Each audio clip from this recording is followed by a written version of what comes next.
Good morning, beautiful people. Marie Alessi here. I can't even say my own name anymore. I was just trying to figure out the light, and it's really less than ideal here. But I hope that you're here with an open heart and mind and not for the perfect lighting today.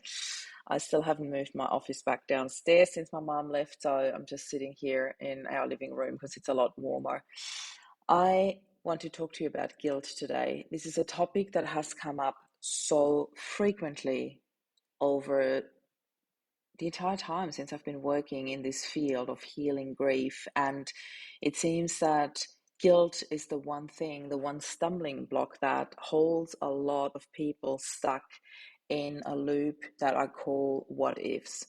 And I believe there is never a coincidence when you come across a topic, a podcast somebody sends to you at just the perfect time. I have scheduled to talk about guilt a few days ago, and yesterday my mentor sent me a 2 hour long podcast by Andrew Huberman, and I actually shared that in the group Loving Life After Loss as well, because I understand 2 hours is a long time to sit through a podcast, yet this is such a fascinating approach from a neuroscientific perspective to address what happens in our brains, what happens with us when we heal through grief. What I love about the podcast is that Andrew Huberman actually focuses on the healing grief, and this is my approach too.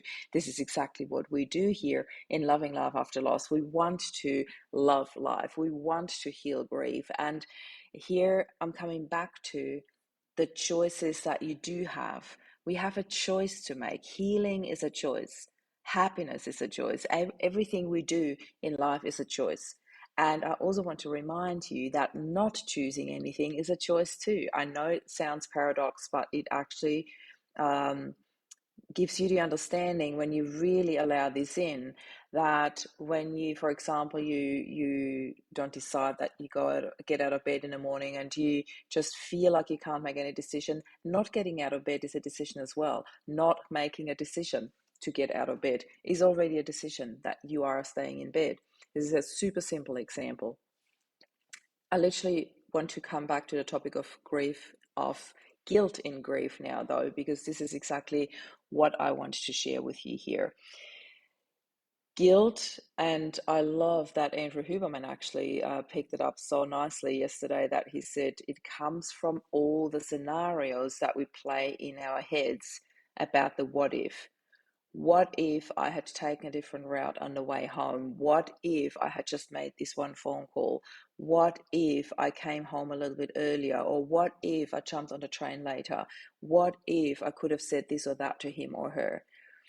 And all these what if scenarios are all scenarios that we cannot possibly answer. It's one of those sliding doors moments. We don't know what would have happened if. But we can spend an entire lifetime with playing through hundreds and thousands of what if scenarios. So, what we do is we keep ourselves stuck in a loop that we cannot possibly solve. We cannot possibly solve any of all of these what if scenarios. Here's my take on that. I have worked through so many layers of letting go, and I remember that in my very early years, I keep remembering friends, people say to me, you just need to let go. You just need to let go. That never worked for me. In my brain, I was like, how can you use the word just and letting go in one sentence? There's this concept of surrender that I learned, I'd say probably in my early 40s. And that was so important to me, to realize that just letting go, that concept of surrender, was nothing that I could decide in that very moment. What I could decide is what I actually wanted, what I actually wanted to feel in my life, who I wanted to be, what I wanted to achieve, all the things we can do. That is where our focus needs to be. The what ifs we can't solve. So it is literally just draining our energy without bringing us any results. What we can focus on, what we want to focus in, is what we can do, what we can achieve, the little decisions in life. Getting out of bed, at what time am I getting out of bed? What am I having for breakfast? Am I having breakfast? At what time am I having breakfast? What do I want to do today? Do I want music? Do I not want music? I know you're probably sitting here thinking, and what has that got to do with guilt? Bear with me. So the concept of surrender to me worked when I realized, by focusing on all the things that I wanted to see in life, that I wanted to achieve, who I wanted to be, by putting my focus on that and making all these little choices that actually led me to who I am today, and that lead me to still working on who I want to become. These are the things that made me realize later on, when it had already happened, that I had actually let go. I had let go of the things that were weighing me down, and I didn't realize I was doing it. It was the concept of surrender, surrendering to who I wanted to be, to who I wanted to become, to the choices I am making, to the things that happen for me in life.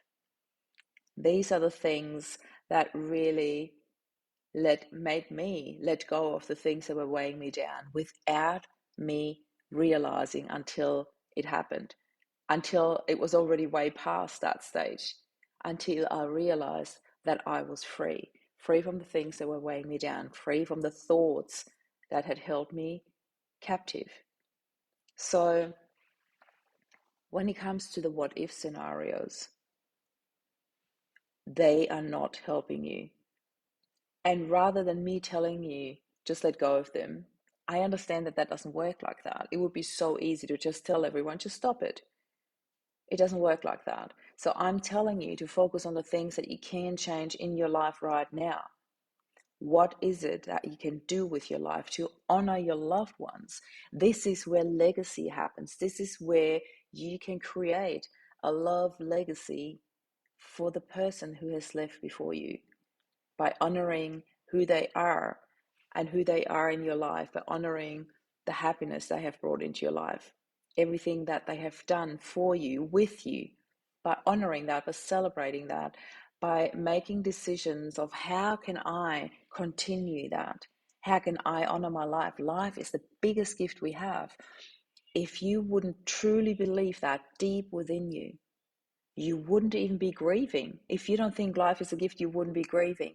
Yet sometimes we don't remember to put that back on our own life, to honor our own life, to honor the life that we have, and be grateful for it and happy for that. I also understand that very often, not just widows or widowers, but in particular parents, they would give their life for their child if he or she could still be alive. And here is how you can do that. You think you have to give your life, to swap your life, to bring them back. And we all know we can't do that. But how can you actually do that? You can decide to live your life to the fullest and happy, in a happiest way possible. This is how you honor their lives. This is how you honor the life that you have. Life is a gift. And I know that deep within you, that you know that too. Life is a gift. If you were not to feel that way, if you were not to think that way, you wouldn't be grieving. And here's my favorite comparison when it comes to guilt. Guilt to me is like a tug of war. It is like two people holding on to a rope, and you're pulling this way and he's pulling that way, or he or she, and you're playing this tug of war where it's like, but what if, but what if, but what if? The what if will never be solved. All these sliding door moments, we cannot possibly know the answer to the what if, to the outcome. So here's the thing. I understand that everyone's faith, everyone's belief is different, and I always say that because I honor that everybody feels and believes in different things. My belief is that when people pass over, there is nothing but love and peace. There is love and peace. There's just all the beauty in the emotional world that we can experience, that we can only imagine. And it goes way beyond what we have ever experienced here on earth. At that case, at that stage, I always mention the book Dying to Be Me by Anita Moriani. And she describes this so beautifully, that moment when she had her near-death experience, the moment, what she felt, what she saw, what she experienced on the other side. It's just absolutely incredible. And even in her book, she says these words are just an attempt to actually describe what's happening on the other side. So my strongest belief is not just based on what Anita says, but it was such a beautiful proof for me to read this. My biggest belief is that once we pass over, there is just love and happiness and joy and peace. So the moment somebody passes over, they're not holding on to any attachments anymore. They're not holding on to any what ifs. They're not playing tug of war anymore. So they have long let go of that rope. The moment they pass, they let go of that rope. You might still be holding on, and you're tugging and tugging and tugging because you are playing all these what if scenarios, and they weigh so heavily that you feel the other person is still holding on, but they are not. It's all just you. And all that's happening is that it causes friction in your hands and it hurts. There is pain. There's pain from holding on. And it really is that simple. The pain resolves when we let go. And the pain can't resolve by us just letting go. It is by us focusing on the things that we want. And what we wanted for our loved ones is to live a happy life, a healthy life. Now, this is ours to do for them and for us. It is ours to choose to live a life full of happiness and joy and healing and love. And if we don't know how to allow it in, the best way to receive that, to live that, to breathe that, to experience that is by passing it on. If you don't know how to allow help in, go out and help someone. It really is the best way to do that. This tug of war is literally just causing friction in your hands, in your heart. It is only causing you pain. The other side has let go. And we here on earth, on this planet, still around, it is up to us to see the beauty in life, to focus on the things that we can do, to focus on the things that we can change, to focus on the things that we can heal and create and live in our life, and to pass it on to others, to hold space for others, to teach others once we have learned and understood how we can do that, to pass it on to others, to pass on the happiness and the choices that we make and the chance of healing. I know for a fact that healing is possible. And I really love that last night when I was laying there in front of our fireplace and I was watching through this beautiful 2-hour podcast of Andrew Huberman about healing grief. That is not just my humble opinion. There's actually scientific proof out there what we can do for healing. So, with that being said, please do reach out to me if you don't know how to apply that in your life. I'd be more than happy to have a chat with you, to hold space for you. You can do that by literally jumping on my website, mariealessi.com. There's an option where you can book a chat with me on the contact page, or just reach out to me with a comment below. I'm here for you. This is what I do. I'm sending you so much love. This is Marie signing off. Bye for now.